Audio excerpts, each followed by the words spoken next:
or not hi. Hi, my name is Ellen. I would really like to thank the organizers of iOS Conf.SG for inviting me to come all the way here from Madison, Wisconsin, where it is slightly colder than it is here in Singapore. And when I say slightly colder, I mean I was looking before my talk, and it's going to be 32 degrees Celsius here within the next couple of hours, and it will be 17 degrees below 0 Celsius in Madison in the next couple of hours, for a total of a 49 degrees Celsius difference in temperature between there and here. So thank you again very much for having me. I am not here to talk about the weather. I am here to ask everyone to face a fact. If you have an iOS project of any significant size, there is a nest of bash scripts in there that has attempted to eat your sanity more than once. And you know what? We all do this, very much including me. And the name bash is often very appropriate because you feel like you're bashing your own head in, trying to understand this stuff and get it to run. And at a certain point, you turn into an infomercial character and you shout out, "There's got to be a better way!" There has to be a way to create build scripts that are testable and strongly typed and in a language that's actually fun to write. And I am here to tell you there is a better way to do this, and it is called writing scripts in Swift. I've been building stuff with Swift scripts for a while, and it's been so much better than working with Bash. Today, I want to talk specifically about some work I've been doing at my new job at Apollo GraphQL, messing around with Swift scripting. So we're going to be launching a version of the library within the next couple of months that allows you to take advantage of all of this work. So because Apollo is better known by front-end developers than it is by iOS developers, and also because people who are watching the video didn't actually get to see Chun's lovely introduction to GraphQL, I want to take a minute to go into some details about how Apollo works under the hood, because it'll make some of what I'm trying to do make a lot more sense in the end. And I will try to keep this to the short version of this explanation, since that's not the primary point of the talk. So Apollo GraphQL works with, you guessed it, GraphQL. GraphQL is a way of defining what's available to any consumers of your API that's quite different from REST APIs that we've all gotten used to working with over the years. And the way that I break this down in terms of how we use it on iOS is that we have a simple equation. Schema plus queries equals code. So I want to explain this a bit. The GraphQL schema is a document that's defined by the server that you're going to be hitting. And it has a list of all of the objects you can query and how they relate, along with all of their properties, the properties types, and whether they're optional or required. So that definition is the graph part of GraphQL. That schema can also define a list of ways you can change objects in the graph or listen for changes from the server. So the schema essentially just serves as a definition of what is possible to do with the data that you have in your graph. The next piece of the puzzle is queries. These are written by the consumer of the API, essentially meaning you as an iOS developer. They're written in a GraphQL-specific language, and they are generally asking for very specific information in the graph. Again, where REST defines multiple endpoints that each return a different pre-specified set of information, GraphQL has a single endpoint and that you send all of your queries to, and it only returns the information that you've specifically asked for. So queries are what define what you're asking for from your server. And when you take the schema and the queries together and you compare them carefully, you're able to find out at compile time whether what you're asking for is even possible. And if the code that compares your queries to your schema figures out that you're asking for something that is just not possible, the process immediately errors out. Do not pass go, do not collect $200. Go directly to fixing your queries so that they actually match what's in the schema. And once you do have things sorted out and all of your queries are asking for things that are in your schema, you're able to put the schema and the queries together and generate code to handle sending requests and parsing responses from the server. And do all of that in an end-to-end type-safe fashion, since you'll already know what types all your objects and properties will have. Now, if you want to learn more about Apollo and GraphQL, come find me after at one of the breaks. Suffice to say, I think this is all pretty neat, and it's all the good news. The bad news is that all of the stuff that I just talked about is currently done with a whole bunch of JavaScript and Node.js, because that's what a huge amount of the spec and reference implementations are in. Well, to be fair, it is slightly better. It's at least in TypeScript rather than raw JavaScript, so that there's at least some semblance of type safety to what we're trying to do. But even so, this whole setup was a little bit of a nightmare when I first arrived at Apollo. iOS developers were having a hell of a time getting everything set up, and this was mostly due to NPM environment stuff being a total nightmare if you're not using NPM regularly. There was a tweet from someone named Carolyn who was working on setting up a dev environment for the first time in a while that really captured how terrible this is. Updated NPM. Oh, whoops, need to update node. Okay, pip install requirements.txt. Wait, nope, wrong Python version. Now I need pip 3. This is a brew install free type. No, okay, now my Xcode and command line tools are outdated. And while Carolyn was coming back to coding after a long break, this is almost exactly what iOS developers who very rarely have to use Node were running into and were filling the GitHub for issues for Apollo with. And my first instinct was a pretty obvious one. How do we make this better?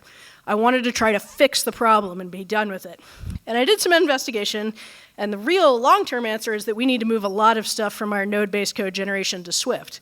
However, this was going to take quite some time, and the next step became trying to figure out how to at least take some of the pain out of using the existing Node code generation.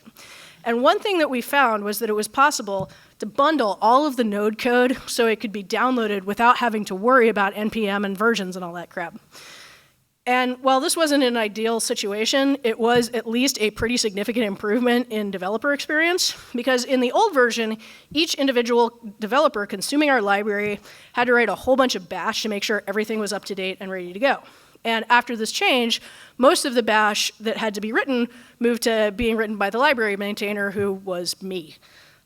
This is way, way, way, way better for our users, but it made me very, very sad. And that's because I really hate bash, which, as when most programmers talk about hating a thing, it really means that I actually just am really, truly terrible at it. And getting better seems like such an arduous task that I really, really don't want to do it. And it's mostly because testing and debugging bash is a huge, huge pain. I have generally had to resort to prehistoric debugging techniques in order to have even the faintest clue of what was even happening with a bash script. And God help me if anything stopped working on its own, or I had to make another change and that changed something else, and all of a sudden my bash script was levitating cows instead of generating code. And all of this drove me absolutely bananas. I longed for such basic things as breakpoints and being able to tell as I wrote it what type of particular variable is. In the words of a very excellent musician, don't it always seem to know that you don't know what you got till it's gone? You forget how helpful a breakpoint is until you can't set one. You forget how helpful it is to have methods that actually say what it is that they do on the label until you have to figure out if you have to pass dash lowercase d or dash uppercase d, because they do completely different things. You forget how helpful it is to have typed errors until you have to decode terse nonsense that gets barfed into the console and see if you can fix something based on that. So I decided to start building out the scripting in Swift. And I want to walk you through the steps it takes to make this happen. The first thing that you want to do is build a Swift framework that takes what you're already doing and makes it more understandable. The first part of this is relatively obvious, which is to identify what it is that your script currently does so that you can start to replicate the functionality. The thing is, this sounds simple, but unfortunately, depending on your script, it can be a really difficult task. For example, the bash version of the Apollo build script is this hot mess, which even when I bumped Xcode's font down to the smallest size it would display, still took up 2 whole screens. Particularly if you've got a script that you didn't write and is not well commented, actually unraveling all of this and figuring out exactly what it does can be obnoxiously time-consuming. Now, in my case, I was a little bit luckier because I had recently updated the script to use the bundled code generation, so I had a reasonably good idea of what it was doing. So the first thing that it did was checked whether a zipped version of our CLI library had been downloaded. If there wasn't, then it would go out and download and unzip the current version of the CLI that worked with the version of the iOS SDK that the developer had installed. On the other hand, if there was a zipped version of the CLI, it would then validate that the CLI's version matched the hash for the version of the iOS SDK it was using. If the hash doesn't match, that means either the developer has an outdated version or an insecure version, so we blew that away. Download and unzip the correct version of the CLI. Now, on the other hand, If the zip version does have the correct hash and is downloaded, all we have to do is unzip it if it's not already unzipped. And then we're able to actually do the thing we wanted to do in the first place, which is run the bundled CLI with the information the user passed in and try to generate the code. So when I started with this, I was able to replace a bunch of bash things with Swift things. The first one that was really nice was that I was able to take this huge mess of command line options that are all stringly typed and super easy to misspell and turn them into an Apollo CodeGen options struct, which takes typed options in terms of how you want to generate code. Obtuse bash file system commands were replaced with much more readable ones from File Manager. I even added a bunch of extensions on File Manager to make things even more readable. I moved my curl requests into a URL session API that I'm much more familiar with, and which is much easier to mock so that I could test behavior without hitting the network. And I was able to move SHA-SUM calculation from a command line tool that was a complete black box into something using common crypto, which honestly is still a little bit mystifying to me, but at least I can see the code that's executing and try to figure out why something's not working. And the biggest advantage I got from all of these changes was that it was much easier to keep everything separated out. I could build and test the pieces, validating whether a file or folder exists or whether it had the correct SHA-SUM without running an entire script. I could test these granularly. I was also able to inject different values for testing, including puppet mastering things I didn't control with mocks, so that I could see what happened in a particular piece of a puzzle if something went wrong in a specific way. And being able to do this also let me take advantage of code coverage to see what I had hit at least once and what I hadn't. I was able to check a box in my scheme, and after running the tests I had, see both aggregated stats for both how much was covered across the code base so I can quickly see what hasn't been covered. In this case, I haven't quite gotten around to testing the Apollo schema downloader. And then if you drill in, line-by-line coverage of what's getting hit and what's not. In this case, a big chunk of what's not getting hit is stuff that's only going to get hit on older versions of Mac OS than I have on my laptop. So most of you at this point are probably thinking, yeah, these are best practices for building and testing an application. I'm familiar with this. What is new about what you're doing here? These are all best practices for building and testing applications, but we're all using these untested bash scripts to do a number of other things around the building of our applications. Scripts are treated as a necessary evil at best when they deserve to be treated as first-class citizens, because these scripts are all doing things that allow you to build and or release your application. And if you're looking to build a sustainable application, you always want to test the hell out of everything that you need to actually create a successful release. And as I've outlined here, it is an awful lot easier to do this with a Swift library than it is with Bash. So once you've built out your Swift library and you've thoroughly tested it, it's time to actually use it in a command line executable. So it's most helpful to do this within an executable you're building with Swift Package Manager, because it turns out that while you can add a shebang at the top of any Swift file to run it with a / syntax like a Bash script, and add a flag to look for the framework in the same place as the final version of that script, it works a little bit better in some cases than others. This works totally great on the command line, provided that you remember to actually make your file executable, which I'm pretty sure I will never do on the first try. However, as you probably know, if you want to run something as part of a build process for an application, you need to add a run script build phase, which will get run every time you build your application. And it turns out that if you try to run this with your / syntax from the run script build phase of an iOS project, it freaks out and doesn't work because the version of Swift used to build the current process is not the same as the version used to run your script, and it won't run. So how do you avoid this? Using an SPM-based executable and calling Swift run in order to kick off a completely separate process, so it doesn't matter what kind of app you're trying to build, it will use the correct version of Swift. Now, when you go to create an SPM-based executable, you are going to want to avoid creating it through Xcode. Xcode's default template for creating a Swift package creates a library, and there's no point at which you can tell it you want it to create an executable instead. If it creates things as a library, you have to manually reset everything in the targets and rename your main library's primary class to main.swift, and it's a huge pain in the ass. But instead, if you just create your executable the old-fashioned way, by using Swift Package Manager's command line interface to instantiate it, everything is created correctly. When you open package.swift and you first validate that it is, in fact, using the correct version of Swift tools, because otherwise nothing will work, and that package description framework is correctly imported, SPM should have already defined the product as an executable. You have to add your dependencies to that target. In this case, it'd be the Apollo iOS lib, since it contains the framework that I created as the first step. Then, in the declaration of the target, you add the framework as a dependency for the target. Swift Package Manager will automatically start downloading your dependency and integrating it. And in Xcode 11, when you open up a package.swift file, it will open up Xcode in a way that will show you your folder structure so you can easily edit everything.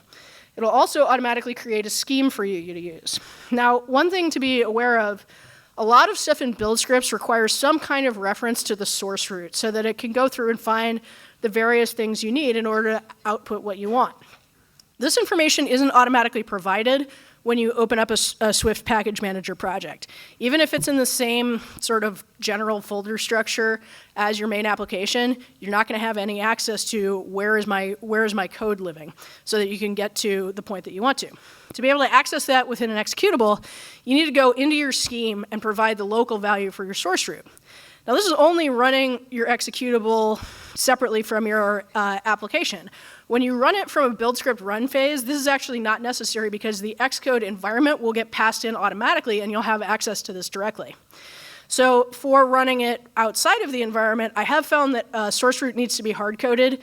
You may want to uncheck the shared box on the scheme because it has to be your local in order to run it completely separately from your application, which in theory you won't want to do very often. Next, you open up the main.swift. When it's created, all it has is a hello world. And you can add an import of Foundation, be able to use any of its functionality. In my case, what I was doing was using it to grab the source root variable out of the environment. And then you can also import that library that you added via Swift Package Manager and call methods that are specifically from that library. And in this case, you can go through and build up all of the information that you need to pass into the options object I was talking about before, which replaced the stringly typed options from the command line. And then you can actually run your command to generate code and be able to catch and handle any errors that happen within that operation really, really quickly. And again, to run this from your build script run phase, you have to just add cd into the directory where you've added the Swift Package Manager executable, and just run swift build and swift run. This is really, really helpful. Again, because when it's called from the build script run phase, it passes all of your source root and your other variables you need automatically through to the environment so that you can get that in there. And finally, your last step is to profit. You've even done this without getting any underpants gnomes involved. And you're mostly profiting by wasting way less time in bash and having much more confidence that your command line tool will actually work in any kind of reasonable way, and that you can easily debug it when something goes wrong. Now, I do need to issue a serious caveat about all of this, because particularly if you're doing this as part of a library, it may take a little bit of nudging to get people excited about this, because developers are not used to scripting in Swift. Some people prefer to just dash off a bash script and be done with it and never touch it again. You may need to do a little bit of handholding to convince people of the long-term benefits of using something like this in your build scripts. You will also need to create very clear documentation for consumers of your library, because otherwise people can get very frustrated. Write your docs in line so people can see what they're calling from Xcode. Write docs that explain step by step how to use your tooling. And that's why this isn't quite shipped yet from Apollo. I really want these docs to be airtight, and they just aren't at this point. But I'm really hoping to have it ready to go within the next couple of months. How much time do I have left? 10 minutes?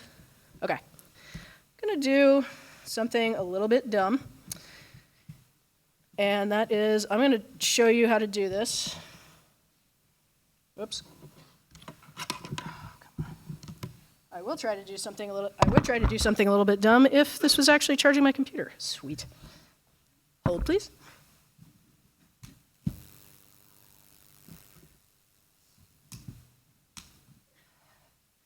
Okay, there we go. So, because it turns out when you run Swift Package Manager, it really, really loves to eat your battery. So what I'm going to do is I'm going to show you a Swift project that I started setting up earlier today. So this is a project where I sort of preset this Swift build and Swift run. But if I try to do it right now, it's going to be like, wait a minute, there's nothing that's actually there. And that's because if you look into what's going on in that folder, oh boy. So we've got work. Oh, for crying out loud. Okay, great. Okay, so if you've got, my apologies, there's something that's permissions related, of course. Thanks, Catalina. So if you look in this folder, you can see that you've got all of this project that's already in there. And then I have a folder called scripts that's going to be used in a minute. And then I can take the terminal, and let's see if I can make that big enough. Can you guys read that? Cool. So in this case, I want to mkdir codegen. And then I want to cd into codegen and Swift package init type executable. Okay, so that just went and it opened everything up. And now if I do open package.swift, that actually opens this this little Xcode project, and you're able to see within the package.swift what's in there. So one thing that I'm going to do here to save time in terms of downloading, I'm actually going to say that I'm going to use a package with a local path, and I'm going to point myself at the Apollo iOS library that I have on my computer since I work for Apollo. And now, once I save that, it's going to start looking at what's there. One thing that you can see here is that you've got the Apollo local. And if I go back into the package.swift, I can add this into the dependencies. So then it's Apollo codegen lib. Okay. And so then, again, the sources are where your actual file is going to be. You've got your hello world.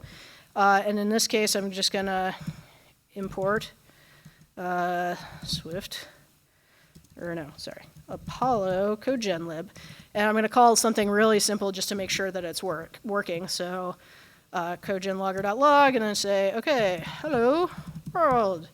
So if I run this, because there's not anything that's coming in from the URL, I'm able to just run it directly and then have a bunch of stuff come out from the log, and eventually it will get there one day, I promise. Hello. Yay, hello world. All right, so generally if you're not running it from Xcode, it's way faster than that. So if I go to this is the application where it's already set up to go into codegen, Swift build, and Swift run verbose. So if I go in there and I go into the build, it's going to do all sorts of fun stuff in terms of working with the run script. And after it finishes doing all this fetching, it'll actually go ahead and print out that line that I had before. And obviously I'm on extremely terrible Wi-Fi right now, because usually it goes quite a bit faster than this.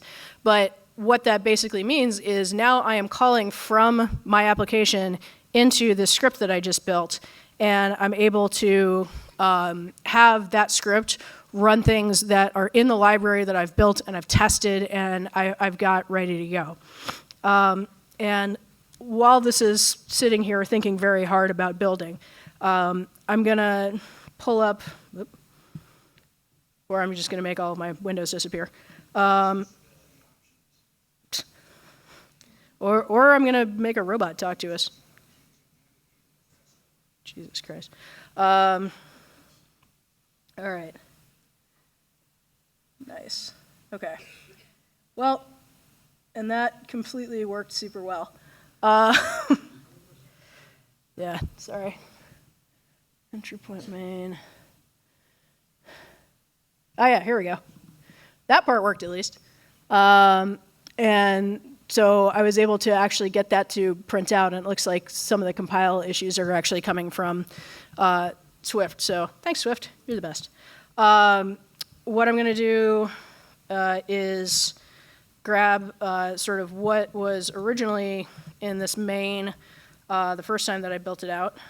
And then, let's see. So instead of just hello world, I'm going to do all sorts of stuff. So all the stuff that I was walking through in the code before. So if I try to just run this directly, I'm going to get an error pretty quickly that says error raised at top level, source root not provided. And that's because I haven't added the source root to the scheme. So I'm going to do that now. src root users ln work follow Swift. Actually, you know what? I bet I can do this much more easily with pwd. There we go. That's easier. And it's probably actually going to be right now. What did it do? Sorry. Okay. Close and run. So now it's actually going to, so for some reason I'm still trying to figure out what the secload entitlements error is, but eventually what will happen is that it will download the node CLI, and then once that download has completed, it will run all of our code gen. So in the this thing, I've already got a schema.json. Again, this is the thing that defines what is even possible to ask for from my server, and then I've got a whole bunch of queries that allow me to do stuff. Oh, this is probably why I was getting the security warning there. And so now it's actually extracting the zip file, and this is all happening in Swift. And once it's done extracting the zip file, then it will actually run the code generation. So I think I can probably catch it. Let's see. So now I have this lovely api.swift file that's actually got a generated, and I'm going to pull that into the, and one thing that you can see is that that actually wasn't there a few minutes ago. Oops. And yay. So now it's got all of these things that are being defined because it's basically taken all of the queries and all of the schema, put them together, and generated the code. This has all happened being called from Swift. And one of the nice things about having it be called from Swift is that in the future it will be able to put new, it'll be much easier to put in more pieces of this in Swift in a way that's completely transparent to consumers of the library. And that's something that I'm planning on doing pretty soon. And so I want to go back to my slides. Let's see. Play. I want to talk about my fabulous obligatory summary slide. I will tell you what I just told you, but in a format that you can take a picture of and refer back to later. I want you to treat your script code as a first-class citizen and write it in Swift. This will make your scripts much more testable and repeatable, and a hell of a lot easier to tell what happened when something breaks. Not if something breaks, when something breaks. Next, you can get started by dissecting your old bash scripts to see what they do and rebuild them in a Swift framework. As you do, make sure that you test every piece of code you can't build or release your application without. And let's be honest, you couldn't be building or releasing your application without it. Should it actually exist? That's a good question. Next, once you've built and tested your framework, you can use Swift Package Manager to build an executable that you can easily run from a build script run phase by calling Swift run, and get your entire environment passed along with it in order to be able to do things more easily. And finally, be aware that this is something that not a lot of people are using yet, and you will need to document the living crap out of it. With that, I hope you've enjoyed this talk. I hope it inspires you to start scripting in Swift. And thank you again for having me. Thank you, Ellen. There are some questions. Okay. Do you see a speed difference between Bash and Swift script at scale?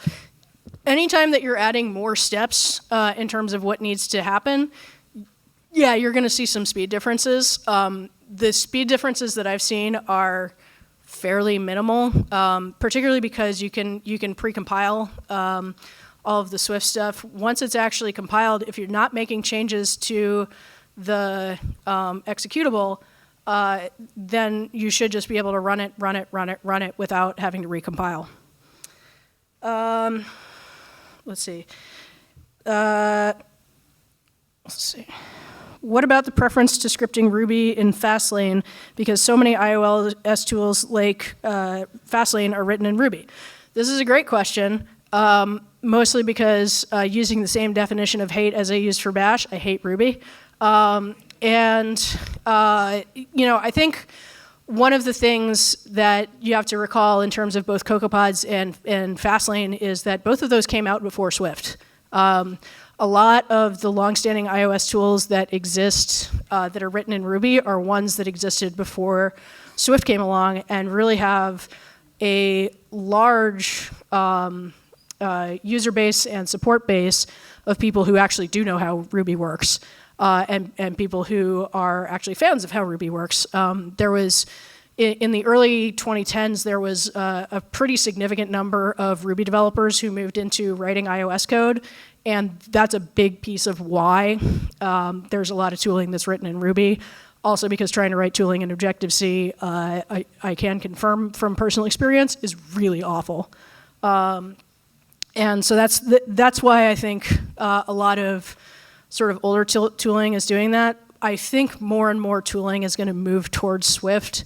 If it's something where people want the type safety, where people want the kind of flexibility that you get with being able to have this repeatable tested value. Obviously there's tons and tons and tons of tests on Fastlane and CocoaPods and all these other things, but I think as someone who is heavily, heavily biased towards strongly typed languages, I feel like there's a lot of tests on some of that stuff that basically don't even need to exist when you're using a strongly typed language. And I think that's why there's that existing bias. If Swift acts as a scripting language, then why is it compiled? That's a good question. I think when we talk about using it as a Swift scripting language, we talk about, it is still compiled. It's something where you're not just doing just-in-time compilation. But I think when you're talking about using it as a scripting language, you're talking about building an executable that can be run over and over and over again without necessarily having to be recompiled. And once you get to that place, that's where you're able to get similar performance to other scripting languages that are just sort of firing things up at runtime. All right. Do I need to? Okay. Yeah, and there's another one that's specifically for Apollo. Whoever asked the Apollo specific question, come find me after. All right. Thank you so much, Ellen.